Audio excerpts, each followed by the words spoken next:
Aunque probablemente Kanye West, el protagonista de uno de nuestros últimos vídeos del que tenéis el enlace en la etiqueta de ahí arriba, la haya superado durante esta última década, de Mel Gibson se dijo que no debía de haber nadie en el mundo, al menos tan famoso como él, que hubiera ofendido a tantas minorías y colectivos. Sin embargo, no cabe ninguna duda de su gran talento como director. A pesar de su mala reputación personal y de las numerosas ocasiones en las que ha sido cancelado desde multitud de sectores, el público siempre ha respaldado sus películas, incluso las menos valoradas por la crítica. Ganó también un Oscar como mejor director con Braveheart y en otra ocasión fue nominado, aunque no consiguió el galardón. Además, fue injustamente ignorado por la Academia por la que en mi opinión es su mejor película hasta la fecha, Apocalipto, a la que el mismo Quentin Tarantino calificó de obra maestra, pero que vino precedida por una de las más sonadas polémicas de su vida personal y de la que hablaremos próximamente en el canal. A continuación nos centraremos en repasar una lista de 10 películas que este controvertido director considera obras maestras y que demuestran, en mi opinión, su gran criterio y su buen gusto. El Imperio del Sol sin duda se trata de una de las películas más subestimadas de Steven Spielberg, un épico film bélico basado en la novela semi-autobiográfica de J.G. Ballard.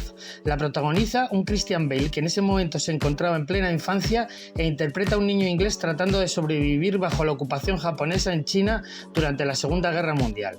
Aunque la película, en la que también participa un joven John Malkovich y que casi dura 3 horas, fue bastante bien recibida por la crítica, no tuvo el impacto que probablemente esperaba Steven Spielberg. Recibió 6 nominaciones a los Oscar, pero no ganó ninguno por culpa del Último Emperador. Recaudó $66 millones con un presupuesto de 25, lo que no está nada mal. Eso sí, hubo quienes la acusaron a Spielberg de no haber incluido suficientes personajes chinos prominentes en el film. Sin embargo, a Mel Gibson le encanta y la considera una obra maestra. He de decir que a mí particularmente también me encanta esta peli, y no soy tampoco muy de Spielberg.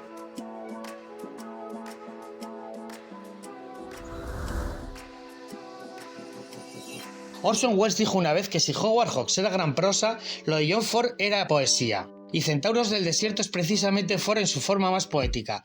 La película sigue a John Wayne como un veterano de la guerra civil que busca a su sobrina secuestrada por los indios.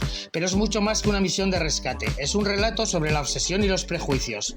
Ford no fue el primero en abordar el maltrato a los pueblos indígenas en el cine, pero no era común tampoco hacerlo en esa época y que lo hiciera el más grande y de esa manera fue algo realmente impactante. Cambió la forma en que se rodaron los westerns y dejó una huella imborrable en las siguientes generaciones de cineastas. Tanto es así que muchísimos críticos y directores de cine la consideran su obra favorita. Los planos magistrales de Ford, los ángulos de cámara que utilizaba y su novedosa manera de dirigir marcaron a nuestro protagonista de hoy de manera indeleble. Para este peculiar australiano, Deliverance es una de esas películas que dejan una huella muy honda.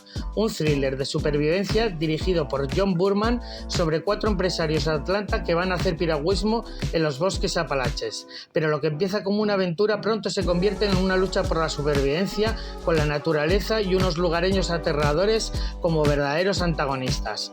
Burt Reynolds participó en ella en lugar de hacerlo en El Padrino. De hecho, estaba en la carrera para interpretar a Michael Corleone, pero Marlon Brando no lo permitió. Literalmente dijo: si Burt Reynolds sale, yo renuncio, así que tuvo que decantarse su lugar por Deliverance. Más tarde, el actor reconocería que esta es su mejor película, algo con lo que Mel Gibson está totalmente de acuerdo. Dijo de ella que le parecía perfecta y afirmó que el film explora temores primarios de una manera que ni siquiera pensaba que fuera posible hacerlo. Antes de que Spielberg fuera Spielberg, rodó El Diablo sobre ruedas, el trabajo que le abrió las puertas de la industria. Gibson recuerda que la primera vez que la vio fue algo increíble para él, más sabiendo que prácticamente se había rodado sin apenas presupuesto. Originalmente se emitió en la televisión, pero tuvo una respuesta tan increíble que acabó estrenándose en salas de cine. La trama no puede ser más sencilla. Un empresario se encuentra conduciendo tranquilamente por una carretera cuando de repente y sin aparente explicación, un camión le empieza a perseguir y a acosarle con la clara intención de acabar con su vida. La película logra generar auténtica angustia en el espectador que se identifica rápidamente con la terrible situación del conductor.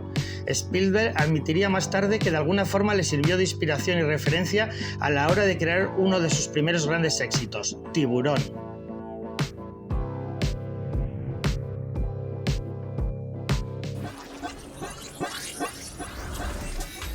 Aunque el afamado crítico cinematográfico Roger Ebert quedó impresionado con ella y la calificó como una de las películas más pesimistas jamás hecha y como una sangrienta obra maestra, lo cierto es que no se trata de uno de los títulos más reconocidos del controvertido director polaco Roman Polanski y que resultó un fracaso completo de taquilla, perdiendo alrededor de 3,5 millones de dólares, que entonces no era moco de pavo. Los miembros del equipo de producción le dijeron que la película podría ser demasiado gore y su respuesta fue que conocía la violencia a la perfección. No en vano rodó este film solo 2 años después de que su esposa, Sharon Tate, fuera asesinada por la familia Manson. La violencia es excesivamente gráfica, mucho más allá de lo que escribió originalmente Shakespeare, detalle que recuerda cómo Mel Gibson concibió La Pasión de Cristo. De hecho, al australiano le encantó esta versión del clásico de Macbeth, que es un auténtico baño de sangre y que seguramente le sirvió a él después de inspiración. Dijo de ella que es increíblemente genial y que la amas o la detestas, algo que sucedería también con su Pasión de Cristo, que por cierto arrasó en taquilla. Memento es un thriller psicológico empapado en existencialismo en el que un amnésico Guy Pearce trata de juntar las piezas del rompecabezas del asesinato de su esposa. La forma en que Christopher Nolan cuenta esta historia, intercalando blanco y negro con color y con desconcertantes saltos en la línea temporal, simplemente sumerge al espectador en un estado mental totalmente desorientador. Tarantino ha declarado en numerosas ocasiones su amor por este film, al igual que Mel Gibson, que lo adora y considera a Nolan como un gran talento. Sin duda es una de las películas más únicas de los 2000 y sigue siendo uno de los trabajos de Nolan mejor valorados por crítica y público, en el que en mi humilde opinión no se le va la mano rizando el rizo, al igual que en otras pelis como Origen o Tenet. Eso sí, nos encontramos una vez más con una de esas películas que se aman o se odian, algo que por otro lado sucede mucho con este director.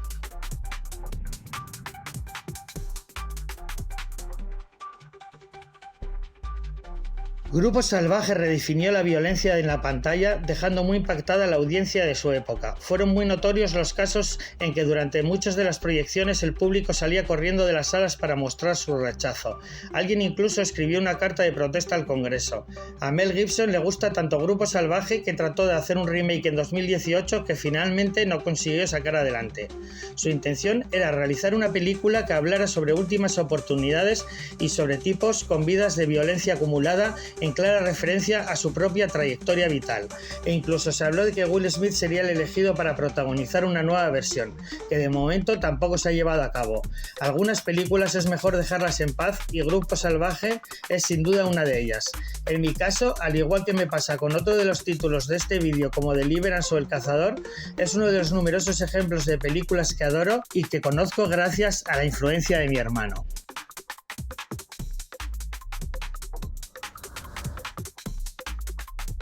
El Cazador de Michael Cimino no es una película de guerra como Apocalipsis Now o Platoon. Se centra durante sus más de 3 horas de duración en lo que pasa después de la guerra. Habla de cómo Vietnam destruyó vidas hasta mucho después de que terminaran los combates. 3 amigos van a la guerra y cuando regresan ya no son los mismos. Un golpe de realidad difícil de digerir, en la que también destaca su gran reparto, que se llevaron en 1978 3 de los 4 Oscars destinados a las mejores interpretaciones del año. Ganó en total 5 premios de la Academia, incluyendo Mejor Película y Mejor Director. Mel Gibson pone a este largometraje de Michael Cimino en un nivel completamente diferente al resto de filmes bélicos y asegura que conectó con él de una manera diferente. Cuando Barry Lyndon llegó por primera vez a los cines, ni la gente ni la crítica respondió con gran entusiasmo, pero con el paso de los años ha sido completamente reevaluada y ahora se considera que se trata de una auténtica obra maestra situada a la altura de los mejores trabajos de Stanley Kubrick. El largometraje es la interpretación del director del género drama de época y fue su siguiente propuesta tras impactar al mundo entero con La Naranja Mecánica. Y como con todo lo que hizo, le puso su propio e inconfundible sello. Es una de las películas favoritas de Martin Scorsese, que asegura revisitarla cada cierto tiempo.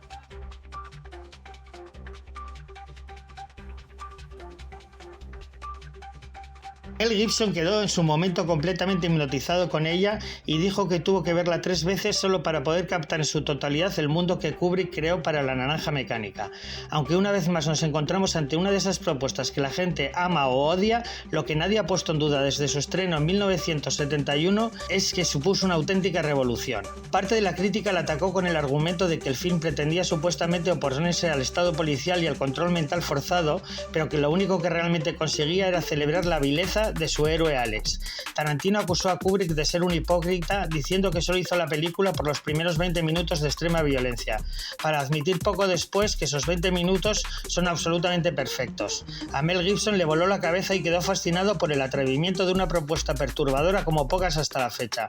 Una vez más tomó nota para convertirse, en mi opinión, en el director más atrevido del cine comercial mundial, en el sentido literal del término, siendo capaz de sacar adelante y con éxito proyectos tan arriesgados como La Pasión de Cristo y Apocalipto, que tuvo entre otras cosas que pagar de su propio bolsillo, debido al tremendo rechazo recibido en ambas ocasiones desde todo tipo de sectores y colectivos, productoras, distribuidoras, la influyente comunidad judía o sus propios compañeros de profesión son solo algunos de los ejemplos.